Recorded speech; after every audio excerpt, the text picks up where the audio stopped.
The Bible is clear. God spoke the world into existence.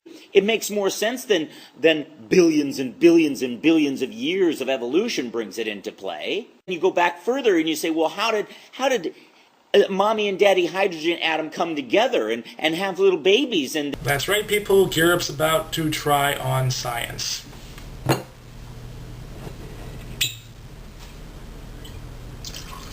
And those babies had grandchildren and there's more. Logic dictates that you have to have this force, God, in order for things to exist. No. Well, here's the problem, and the problem is, and I'll explain this, because actually this is half the reason why I picked this video, is because he went into this whole science butchering process, and did the whole what created the Big Bang argument. The problem is, Geerup, is that God would need a cause too, and if you say he doesn't, then neither does the universe. Yes, the universe started, or I should say time started, but the law of conservation of mass and energy states that mass and energy is eternal. So time started when the Big Bang happened and everything expanded, but the material, the energy that was here was always here. And if you say that's illogical, then how is it logical that God always existed? If he's outside of space and time, that doesn't count as an explanation why, because the universe didn't have time before the Big Bang. If you look at relativity, the more gravity there is, the slower time goes. If you are near the sun, and you spend a year there, you come back here, and people have actually experienced a lot more time. So what if you take the entire universe and you put it into one spot? Time won't exist, or at least that is one of the theories. Because we know that entropy is at play. Things are breaking down. Structures are breaking down, Geerup. There is not any energy lost, no mass or matter lost. It's just getting spread out. That's basically what entropy is. There has never been, as far as we know, any matter being destroyed.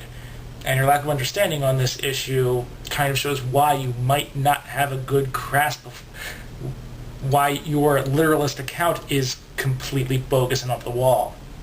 With the Genesis account, you have Satan deceiving Eve and Adam, and then you have God declaring his judgment upon Adam and Eve and Satan. And the judgment was that women had to feel pain during childbirth, Adam had to work a lot, and Satan had to crawl on his belly. I'm sure he just wasn't talking about the snake.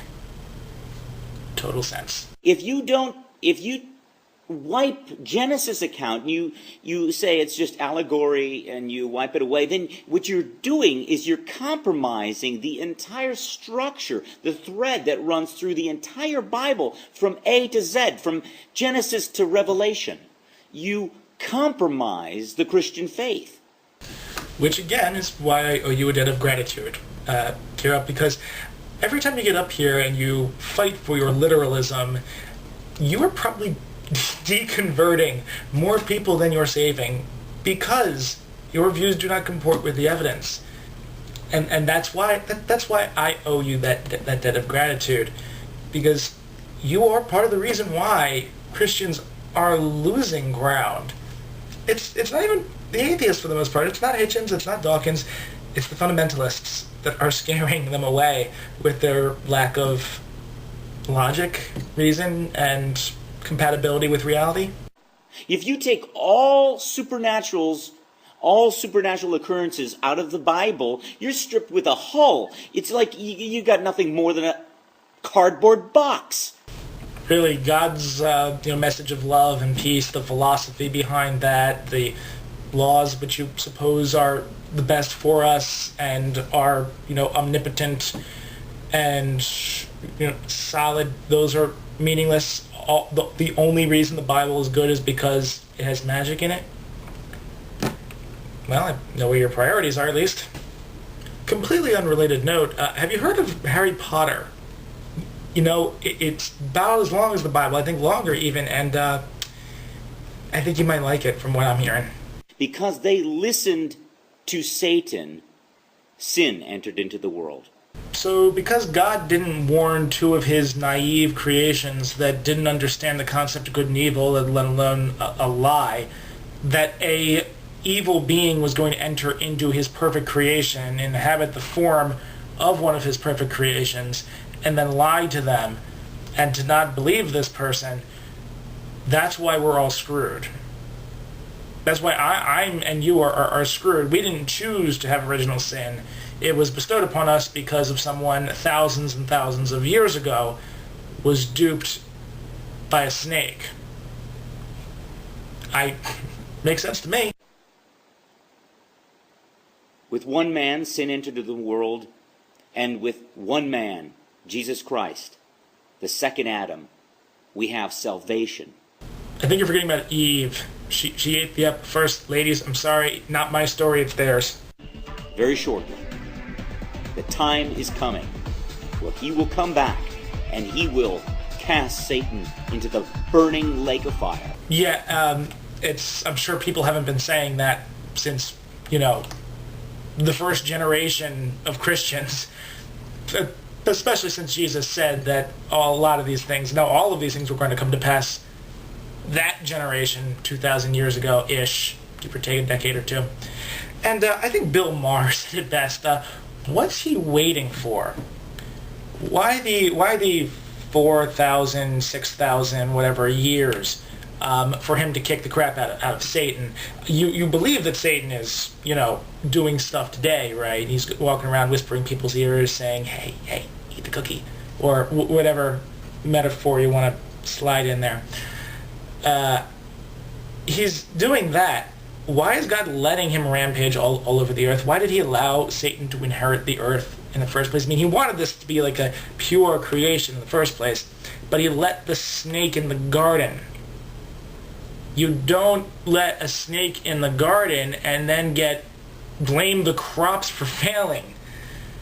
It's your fault for letting the snake in from the first place, especially when the crops had no way to really defend themselves, having, no ability to understand what the snake was.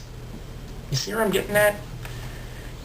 God apparently would have the power to do it a while ago and would have saved a lot of souls, don't you think? Does he have to let an evil being do this to us? What if Satan had never betrayed God? I mean, you believe Satan had free will, right? So what if he had never betrayed God, and would we still be living in perfect naked paradise in Eden? Don't you think the responsibility on us is a little bit unfair? A little bit? No? Okay, fine. Well, have a nice day. Honest Discussioner, out.